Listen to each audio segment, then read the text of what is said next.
Hi friends, నిన్న night episode లో రీతు కళ్యాణ్ ఇమోనియల్ ఆడిన గేమ్, కళ్యాణ్ ఇమోనియల్ గేమ్ మీకు ఎలా అనిపించిందో కామెంట్ చేయండి. నాకైతే చాలా చెత్త గేమ్ అనిపించిందండి.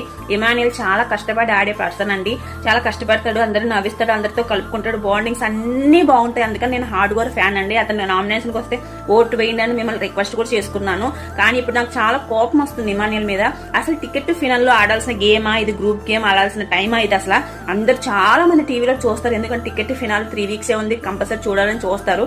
కానీ ఈ టైంలో కన్నింగ్ గా ఆలోచించి వీక్ గా ఉన్న వాళ్ళతో ఆడాలి, స్ట్రాంగ్ గా ఉన్న వాళ్ళతో ఆడకూడదని ఆలోచిస్తున్నారు చూసారా. అతను అక్కడే తొక్కేసింది. అందుకని టికెట్ ఫినాల్ కూడా రాలేదు. నాకు రాత్రి కావాలని కాయిన్స్ అయితే పడేసుకున్నాడని నాకు అనిపించిందండి. ఎందుకంటే కాయిన్స్ పడేసినప్పుడు ఒక్క క్వశ్చన్ కూడా అడగలేదు అతను. నేను కావాలని పడేయలేదు కదా, అవే పడిపోయాయి కదా, ఎలా తీసేస్తారని అడగలేదు.